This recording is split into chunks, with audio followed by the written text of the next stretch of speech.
जय जोहार एस्पायरेंट्स, आप सभी का स्वागत है आपके अपने इस यूट्यूब चैनल पर। आशा करता हूँ आप सभी अच्छे से होंगे और आपकी पढ़ाई बहुत अच्छे से चल रही होगी। आज के इस रणभूमि सीरीज़ 2026 का टॉपिक होने वाला है छत्तीसगढ़ का मध्यकालीन इतिहास। ठीक है, मध्यकालीन इतिहास और भारत का मध्यकालीन इतिहास। इस टॉपिक पर हम प्रीवियस ईयर और एमसीक्यू के क्वेश्चन को सॉल्व करेंगे। ठीक है, और वीडियो शुरू करने से पहले आप चैनल को लाइक, कमेंट, शेयर और सब्सक्राइब कीजिएगा और अपने दोस्तों के साथ शेयर भी कीजिए जिससे वे भी इस वीडियो का लाभ उठा सके। ठीक है, आइए देखते हैं पहले क्वेश्चन से। पहला क्वेश्चन है, छत्तीसगढ़ में कलचुरी वंश की स्थापना किसने की? कलचुरी वंश की स्थापना करी है कलिंग राज ने, है ना। अच्छा, आपको करना क्या है कि क्वेश्चन जब सामने स्क्रीन पर आपको शो होगा तो वीडियो को पॉज करना है और फिर कमेंट बॉक्स में आंसर आपको देना है। ठीक है, तो हम लोग आगे बढ़ते हैं। कलिंग राज, ठीक है। और इस रतनपुर के कलचुरी शासक कलचुरी वंश का मैंने एक ट्रिक वाला वीडियो बनाया है, वो 2 मिनट का वीडियो है। ठीक है, और एक लाइन में पूरा ट्रिक को कवर किया गया है।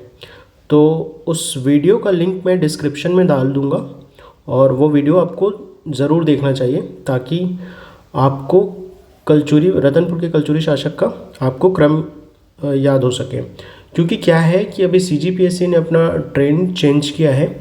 आजकल वो शासकों के क्रम या फिर जो भी घटनाक्रम हुई है उसके क्रम को आरोही क्रम में जमाइए, डेट दे देगा उसको, है ना। तो इस तरह से पीएससी का भी ये ट्रेंडिंग क्वेश्चन चल रहा है कि क्रम में जमाइए करके। तो मुझे लगता है कि ये वीडियो आपको देखना चाहिए और डिस्क्रिप्शन बॉक्स में जाके आप उस वीडियो को ज़रूर से देखिए। बढ़ते हैं नेक्स्ट क्वेश्चन की तरफ। कलचुरी शासक रत्नदेव प्रथम ने अपनी राजधानी तुम्माड़ से बदलकर कहाँ स्थापित करी, है ना। आंसर है रतनपुर में। रत्नदेव ही पहले ऐसे शासक थे जिन्होंने रतनपुर में अपनी राजधानी स्थापित करी। हाँ, देखिए तो फिर जो कलिंग राज थे कलचुरी के प्रथम शासक, है ना, तो उन्होंने अपनी राजधानी तुम्माड़ करी। तो क्वेश्चन पूछता है कि तुम्माड़ से कलचुरी शासक के कितने शासकों ने तुम्माड़ को अपनी राजधानी मतलब तुम्माड़ में शासन किया है? तो कलिंग राज, दूसरा है कमल राज, तीसरा है रत्नदेव।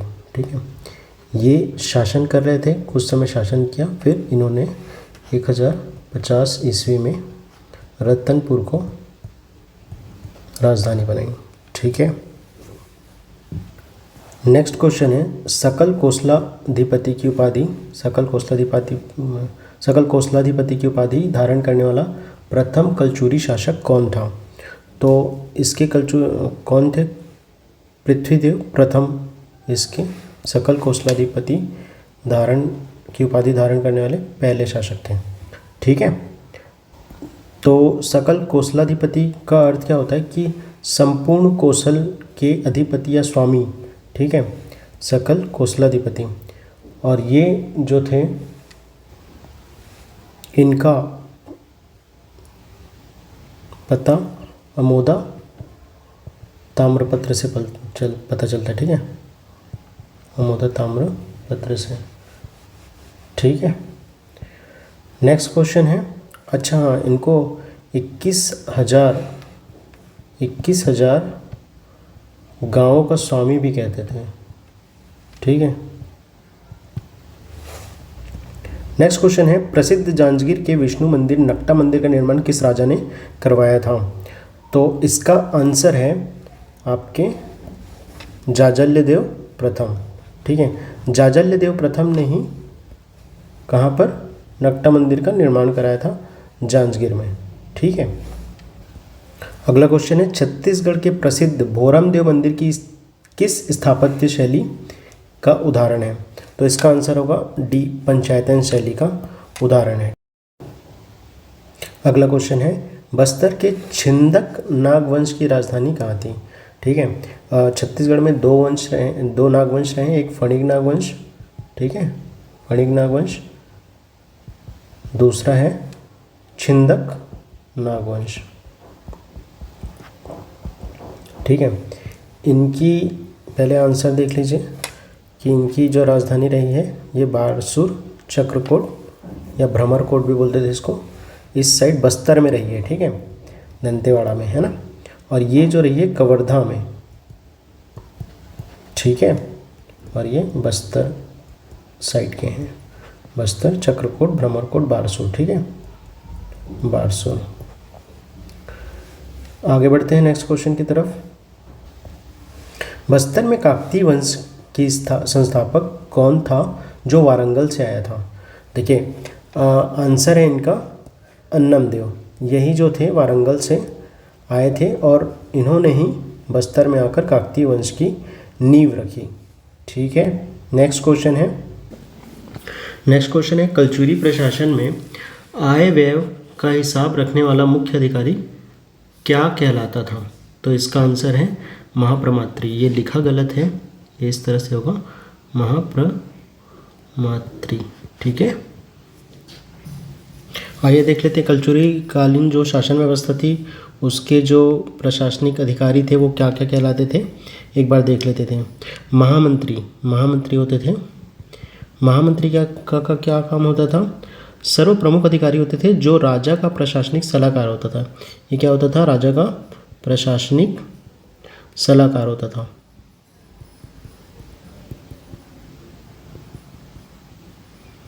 है ना। महामात्य कौन होता था? महामात्य प्रमुख मंत्री होता था। और अमात्य मंत्री परिषद का सदस्य होता था। महामात्य मंत्री परिषद का सदस्य।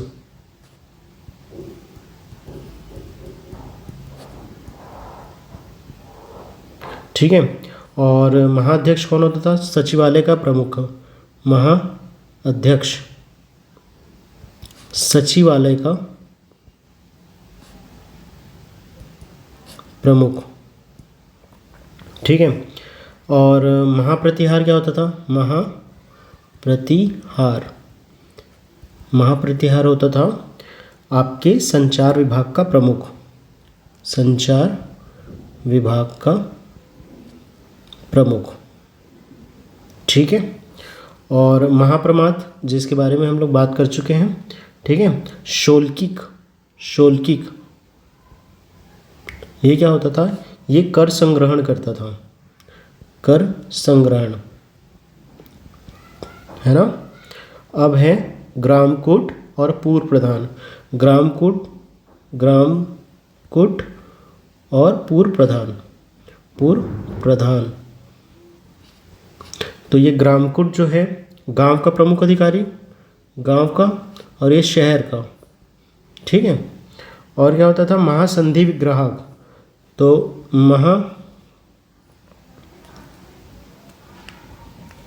महासंधि विग्राहक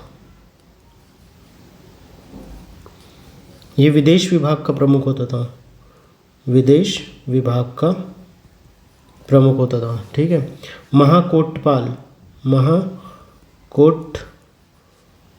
महाकोटपाल दुर्ग या किले का रक्षा करने वाला। दुर्ग या किले का रक्षा करने वाला। ठीक है। और उसके बाद है फिर महापुरोहित या महाधर्म कार्णिक। ये वहाँ का धार्मिक विभाग का प्रमुख होता था। कौन? महापुरोहित पूजा पाठ करवाने वाला था। जो भी जैसा भी दान वान जिसके इसके अंतर्गत आते थे, मतलब जो दान वान का हिसाब रखते थे, यही रखते थे, धार्मिक के प्रमुख होते थे। ठीक है। ग्रामागमिक यातायात प्रबंध अधिकारी, ग्रामागमिक।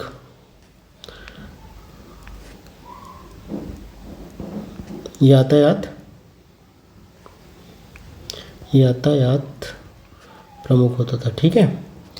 उसके बाद कौन है, महाभंडार गरीक, महाभंडागरिक, ठीक है।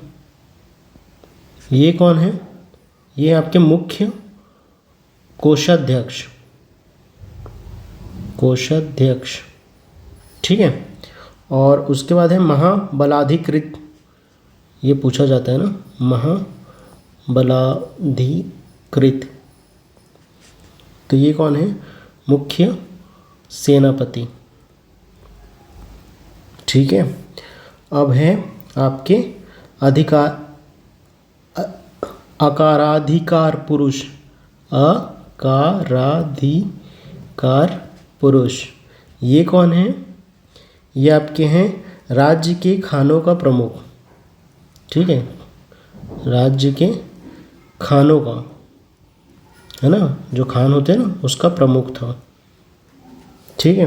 दांडिक कौन है, न्यायाधिकारी, इधर लिख रहा हूँ, दांडिक न्यायाधिकारी, है ना। और महाक्ष पटलिक राजस्व विभाग, महाक्ष पटलिक,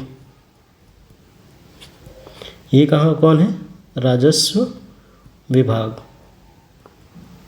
नेक्स्ट है, तो इतने सारे जो है ना ये कलचुरी प्रशासन के मुख्य अधिकारी गण हैं, ठीक है। और इनका कार्य भी मैंने आपको बता दिया है, ये बहुत ही इंपॉर्टेंट है कलचुरी मध्यकालीन के इतिहास से, ठीक है। यहाँ से जनरली एक ना एक क्वेश्चन तो आता है आपके व्यापम में और CGPSC जो भी है ना, जो छत्तीसगढ़ के जो है प्रतियोगी परीक्षाओं में से यहाँ से एक क्वेश्चन तो आना तय होता है, ठीक है। तो आप इसको याद रखिएगा। नेक्स्ट क्वेश्चन है, रायपुर के कलचुरी या लाहौरी शाखा की स्थापना किसके द्वारा की गई? तो इसके संस्थापक रहे रामचंद्र देव, ठीक है। और इनके पुत्र हैं ब्रह्मदेव राय, ठीक है। तो ब्रह्मदेव राय, इनके नाम पर ही रायपुर शहर की स्थापना हुई, ठीक है। रायपुर शहर की स्थापना हुई, ठीक है। राजीव लोचन मंदिर का जीर्णोद्धार कलचुरी शासक पृथ्वीदेव द्वितीय के किस सेनापति ने करवाया था, है ना। तो ऑप्शन है जगतपाल, विलासतुंग, बलभद्रराज और ब्रह्मदेव, ठीक है। तो इसका जो जीर्णोद्धार करवाया था जगतपाल, जो किसके सेनापति रहे, पृथ्वीदेव द्वितीय के सेनापति रहे हैं, ठीक है। और इसका जो निर्माण है उसको भी देख लीजिए, निर्माण किसने कराया था, तो निर्माण कराया था विलासतुंग ने, है ना, विलासतुंग ने निर्माण कराया था। विलासतुंग कौन है, नलवंशी शासक, है ना, नलवंशी शासक।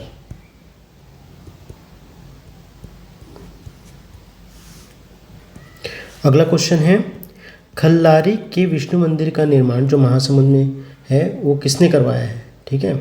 तो इसका आंसर है देवपाल मोची, इन्होंने करवाया था खल्लारी के विष्णु मंदिर का निर्माण, ठीक है।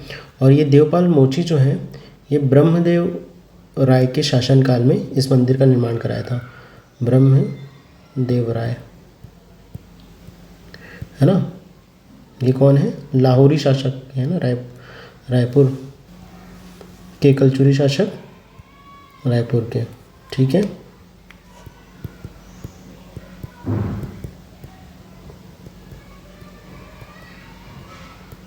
नेक्स्ट क्वेश्चन है, छत्तीसगढ़ में कलचुरी की कुल कितनी शाखाएं थी? ऑप्शन देखिए, 2 शाखाएं थी, ठीक है। पहला था एक रतनपुर के कलचुरी शासक, एक रायपुर के कलचुरी शासक, ठीक है। अगला क्वेश्चन है, काकतीय राजा पुरुषोत्तम देव को रथपति की उपाधि किसने दी थी?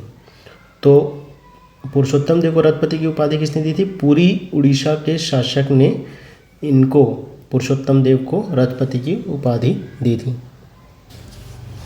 कलचुरी प्रशासन में गौटिया कौन होता है? गौटिया जो होता है वो कौन होता है? ग्राम के प्रमुख होता है। ठीक है, गौटिया जो होता है, सॉरी,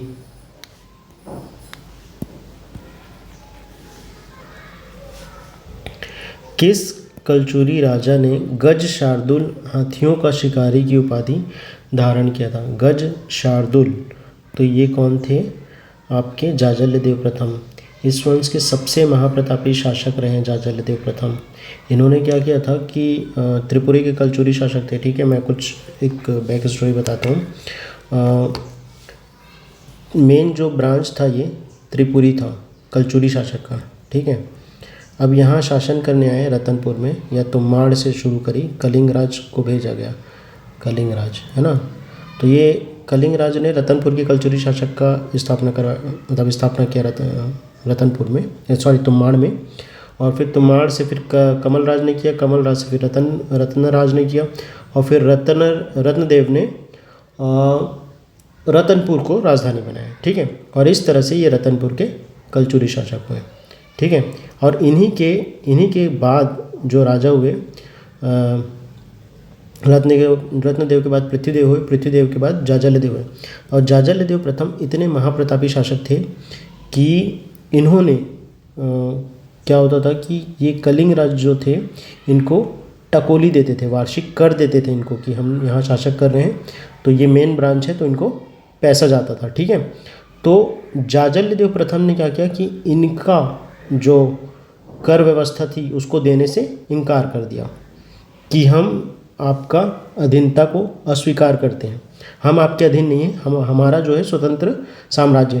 तो यहीं से क्या हुआ था, यहाँ से त्रिपुरी के कलचुरी शासक और रतनपुर के कलचुरी शासक के बीच में थोड़ा सा द्वंद्व की स्थिति पैदा हो गई थी। ठीक है, तो इसी समय से इन्होंने जो त्रिपुरी के कलचुरी शासक थे उनकी अधीनता को अस्वीकार किया, है ना। नेक्स्ट क्वेश्चन है, फणिक नागवंश का प्रथम शासक कौन था? तो फणिक नागवंश के प्रथम शासक अहिराज हैं। ठीक है, अहिराज। इनका शासनकाल किस साइड था? तो एक कवर्धा साइड, है ना। मड़वा महल, छेरकी महल, भोरम देव सब इन्होंने बनवाया है। नेक्स्ट क्वेश्चन की तरफ बढ़ते हैं। देखिए, मड़वा महल का नाम लिया और मड़वा महल और छेरकी महल सामने भी है। ठीक है, मड़वा महल, छेरकी महल का निर्माण किसने करवाया है ना। तो इनका निर्माण करवाया है रामचंद्र देव ने। ये फणिक नागवंश के ही शासक रहे हैं। ठीक है, बस्तर के छिंदक नागवंश का अंतिम शासक कौन था? छिंदक नागवंश का अंतिम शासक कौन था?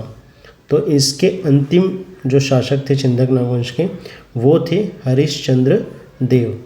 अब ये हरिश्चंद्र देव को ही हराकर काकतीय वंश की नींव रखी गई। किन्होंने हराया था? तो हरिश्चंद्र को हराया था अन्नम देव ने, है ना। तो इन्हीं को हराकर काकतीय वंश की स्थापना की गई थी। छत्तीसगढ़ के सतनाम पंथ की स्थापना मध्यकाल के अंतिम चरण में किसने की थी? सतनाम पंथ, तो ये हैं हमारे गुरु घासीदास जी महाराज। इन्होंने ही सतनाम पंथ की स्थापना की थी।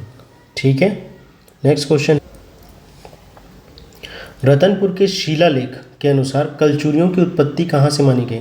तो कलचुरी जो मेन थे वो माहिष्मती से थे, माहिष्मती के चेदी वंश से। ठीक है, अब भारत के मध्यकालीन इतिहास का क्वेश्चन हम देखने वाले हैं। ठीक है, तो दिल्ली सल्तनत का वह प्रथम सुल्तान कौन था जिसने स्थायी सेना रखी थी? स्थायी सेना का मतलब आप समझ रहे हैं। स्थायी सेना मतलब अब ये सैनिक को नगद पेमेंट करते थे, मतलब कि सैलरी पे रखे थे। ठीक है, तो इस तरह से इनकी स्थायी सेना थी। तो कौन थे वो शासक, कौन थे? अलाउद्दीन खिलजी। ठीक है, इन्होंने क्या किया था, स्थायी सेना का गठन किया तथा सैनिकों को नगद वेतन देता था। और पूरे दिल्ली सल्तनत काल में सर्वाधिक सेना जो थी इन्हीं के पास थी।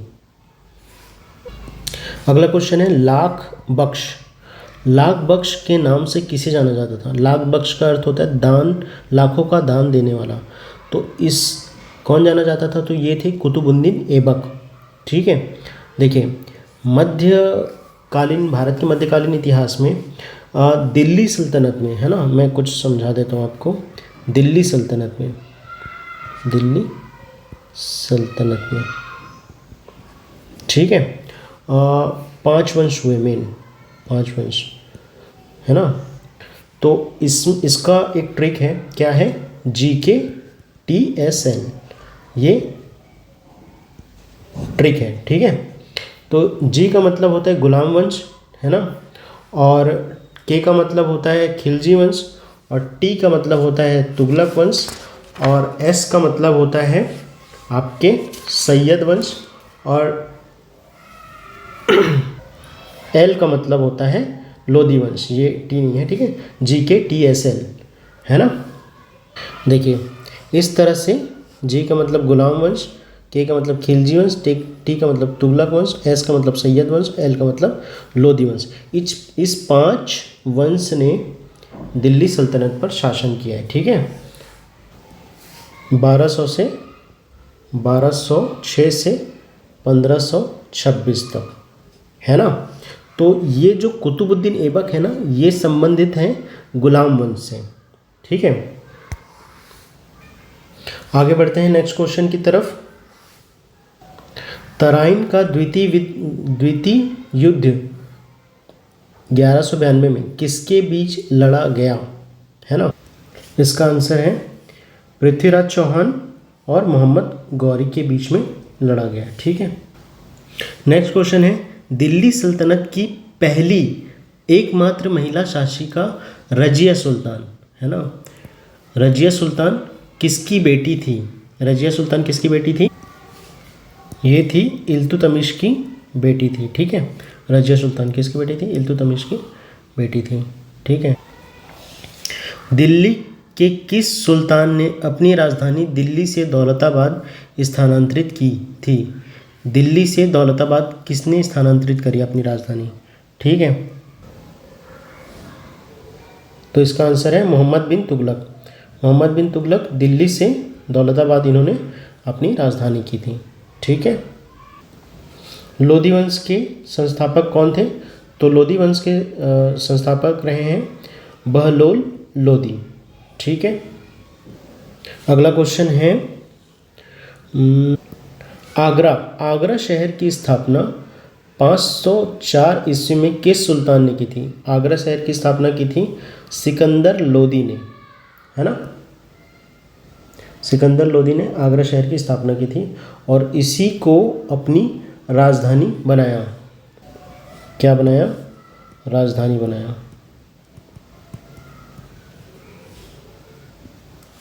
विजयनगर साम्राज्य की यात्रा करने वाला इब्न बतूता किस देश का निवासी था, तो ये थे अपने मोरक्को के, है ना, मोरक्को के निवासी थे, मोरक्को के निवासी थे। ठीक है, कृष्णदेवराय किस साम्राज्य के सबसे महान शासक थे, कृष्णदेवराय किस साम्राज्य के महान शासक थे, तो ये कहाँ के शासक थे, विजयनगर साम्राज्य के थे। ठीक है, पानीपत का प्रथम युद्ध 1526 में किसके बीच में हुआ था, पानीपत का प्रथम युद्ध। ठीक है, ये हुआ था आपके बाबर और इब्राहिम लोदी के बीच। ठीक है, देखिए ये बाबर, तो मैं आपको बाबर के जो 4 इम्पॉर्टेंट युद्ध हैं उसके बारे में एक ट्रिक बता देता हूँ, है ना। ये बाबर का विजय अभियान है। ठीक है, बाबर का विजय अभियान, इसका मतलब यही है कि बाबर और इब्राहिम लोदी के बीच में हुआ था और इसमें इब्राहिम लोदी की हार हुई थी, बाबर इसमें जीता था। ठीक है, और क्या क्या हुआ इसमें, तो इसका ट्रिक पहले देख लीजिए। ट्रिक ये है, पानी खाना चंदेरी घाघरा,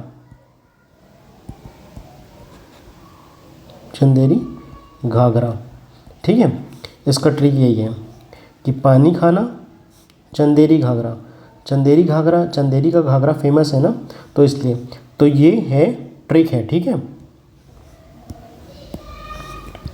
ये ट्रिक है। तो पानीपत का युद्ध हुआ था, पानीपत का, और खानवा का युद्ध हुआ था। खानवा का युद्ध हुआ था बाबर और राणा सांगा के बीच में हुआ था खानवा का युद्ध। चंदेरी का युद्ध हुआ था बाबर वर्सेस मेदिनी राय, ठीक है, चंदेरी। और घाघरा का युद्ध हुआ था बाबर वर्सेस अफ़गानों के बीच में, ठीक है, घाघरा का युद्ध बाबर वर्सेस अफ़गानों के बीच में, है ना। तो इस तरह से पानी, खाना, चंदेरी, घाघरा करके एक ट्रिक है, बार बार बोलते रहेंगे आपको याद हो जाएगा। नेक्स्ट क्वेश्चन की तरफ बढ़ते हैं। हुमायूंनामा की रचना किसने की? हुमायूंनामा, तो हुमायूंनामा की जो रचना है वो गुलबदन बेगम ने की। तो ये गुलबदन बेगम कौन है? तो ये गुलबदन बेगम ये हुमायूं की बहन है, ठीक है। इन्होंने क्या किया? हुमायूंनामा का रचना किया, जिसमें जाहिर सी बात है नाम लिखा है तो इसमें उसकी बायोग्राफी होगी, ठीक है। अच्छा, हुमायूं के भी जो युद्ध है, इम्पोर्टेंट युद्ध है, उसका भी एक ट्रिक है, आप एक बार देख लीजिएगा। ट्रिक क्या है? काली खंजर में चूना लगा के चौसा बिलग्राम, ठीक है। काली खंजर में चूना लगा के चौसा बिलग्राम, है ना। काली खंजर से कालिंजर का युद्ध हुआ, चूना से चुनारगढ़ का युद्ध हुआ, चौसा से चौसा का युद्ध हुआ, और बिलग्राम से बिलग्राम का युद्ध हुआ, ठीक है।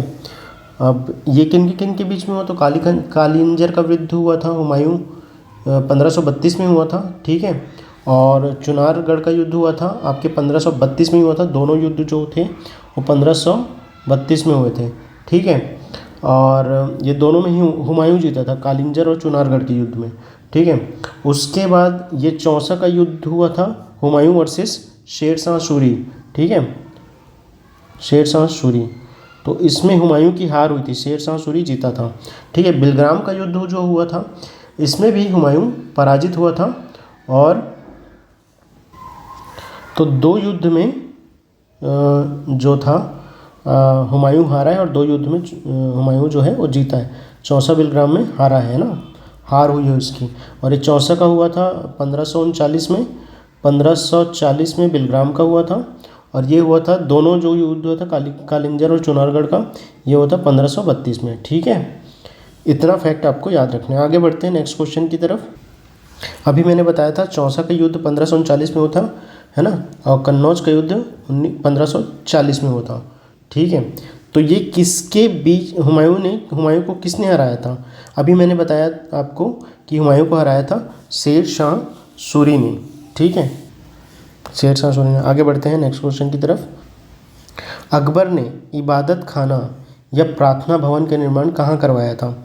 तो अकबर ने इबादत खाना ये करवाया था फतेहपुर सिकरी में, ठीक है। नेक्स्ट क्वेश्चन है, ये अकबरनामा और आइन ए अकबरी के लेखक कौन थे? ठीक है, तो इसके लेखक थे अबुल फजल। किस मुगल सम्राट के शासनकाल को स्थापत्य कला का स्वर्ण युग कहा जाता है? इसका आंसर है आपके शाहजहाँ के शासनकाल को मुगल काल के स्थापत्य कला का स्वर्ण युग कहा जाता है, ठीक है। प्रसिद्ध चित्रकार उस्ताद मंसूर किसके दरबार में थे? उस्ताद मंसूर किसके दरबार में थे? तो ये उस्ताद मंसूर जी थे, वो जहांगीर के ही दरबार में थे, है ना। और ये क्या बनाते थे? ये चित्रकार हैं तो चित्र बनाते थे, ठीक है। और जहांगीर के काल को क्या कहा जाता था? चित्रकला का स्वर्ण युग कहा जाता था, है ना।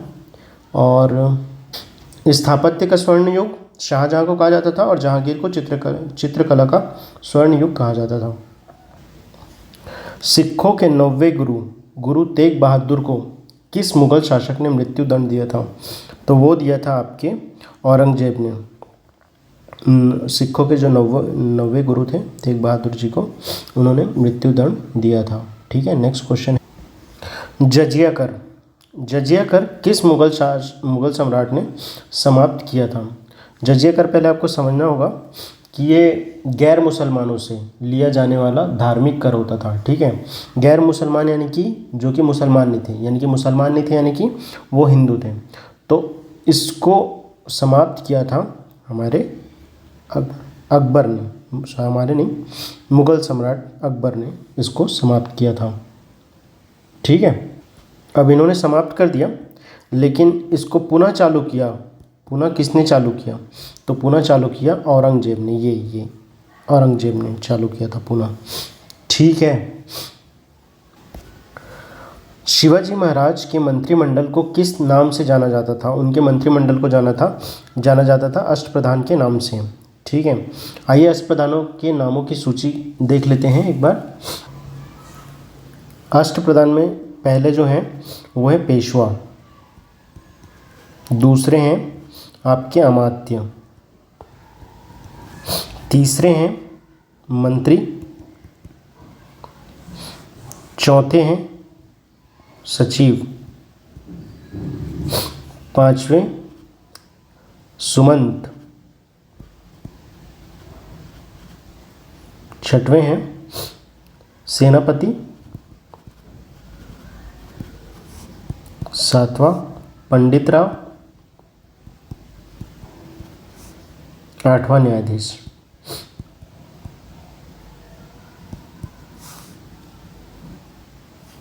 अब इनको कौन सा डिपार्टमेंट मिला था इसको भी देख लेते थे। पेशवा जो थे वो प्रधानमंत्री थे, सभी मंत्रियों के हेड। ठीक है, और राज्य का सामान्य प्रशासन और राजा की अनुपस्थिति में कार्य को देखते थे, ये पेशवा है ना। अमात्य थे वित्त मंत्री, पैसे का हिसाब लेन देन अमात्य करते थे। ठीक है, राजा के आय और व्यय, राजस्व का हिसाब रखना इत्यादि काम अमात्य का था। मंत्री हैं दैनिक कार्यों का विवरण रखना, दैनिक कार्यों का विवरण है ना रखना, और दरबार की कार्यवाही लेखा जोखा करना। सचिव राजकीय पत्राचार और शाही आदेशों का फरमान संपादन करना, है ना। राजकीय पत्राचार और शाही फरमानों का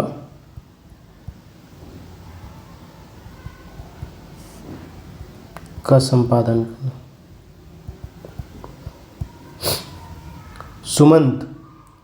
सुमंत जो थे वो विदेशी मंत्री थे। विदेशी मंत्री का काम आपको पता है ना। और आपके सेनापति सैन्य प्रधान। पंडित राव धार्मिक वाले हेड रहते थे धार्मिक मामलों में। ठीक है, और न्यायाधीश जो थे वो मुख्य न्यायाधीश थे, जज करते थे। नेक्स्ट क्वेश्चन है, पुरंदर की संधि 1665 ईस्वी में शिवाजी और किसके बीच में हुई थी? किसके बीच में हुई थी ये संधि? तो ये संधि हुई थी आपके राजा जयसिंह, है ना, राजा जयसिंह के बीच हुई थी। सॉरी। नेक्स्ट क्वेश्चन है, 2.5 दिन का झोपड़ा का निर्माण किसने करवाया था? तो 2.5 दिन का झोपड़ा का निर्माण करवाया था कुतुबुद्दीन ऐबक ने। कौन से वंश के थे? गुलाम वंश के थे, याद आ रहा है। और 2.5 दिन का झोपड़ा कहाँ पर है? तो अजमेर में स्थित है, याद रखिएगा। दिल्ली सल्तनत के किस वंश ने सबसे कम समय तक शासन किया था? सबसे कम समय तक शासन किया था। ठीक है, तो इस वंश का नाम है खिलजी वंश। ये बहुत कम टाइम के लिए रहे हैं, है ना। इनका टाइम पीरियड भी देख लीजिए, 1290 से लेकर 1320 ईस्वी तक रहे हैं। लेकिन इतने कम टाइम पर भी इन्होंने इतना आतंक मचाया है कि अलाउद्दीन खिलजी ने। ठीक है, आप खिलजी वंश। नेक्स्ट क्वेश्चन है, भक्ति आंदोलन के प्रसिद्ध संत कबीर किसके शिष्य थे? भक्ति आंदोलन के ये हैं स्वामी रामानंद के। शीश। किस मुगल शासक ने अपनी आत्मकथा तुजुके बाबरी तुर्की भाषा में लिखी है? तो अपनी आत्मकथा, आप समझ रहे हैं ना, क्वेश्चन से ही पता चल जा रहा है कि ये एक तुजुके बाबरी जो है वो क्या है, एक बायोग्राफी है ना, आत्मकथा वाली है। और किस शासक ने अपनी बोल दिया, अब ये बाबरी लिखा है तो इसको बाबर ने ही लिखा होगा, ठीक है। तो आंसर क्या है, बाबर ने, ठीक है। और कौन सी भाषा में है, तो इससे 3-4 फैक्ट मिल गया। देखो, तुर्की भाषा में, तुजुकी बाबरी तुर्की भाषा में, किसने लिखा, बाबर ने लिखा है ना। और ये क्या है, ये बायोग्राफी है, ठीक है। नेक्स्ट क्वेश्चन है, मयूर सिंहासन पर बैठने वाला अंतिम मुगल सम्राट कौन था? तो मयूर सिंहासन पर बैठने वाला अंतिम मुगल सम्राट था मोहम्मद शाह रंगीला। ये लास्ट बार बैठे, इसके बाद मयूर सिंहासन में कोई नहीं बैठा, ठीक है। तो इस तरह से आज हमारा छत्तीसगढ़ का मध्यकालीन इतिहास और भारत के मध्यकालीन इतिहास का जो क्वेश्चन है वो आज का समाप्त होता है, ठीक है।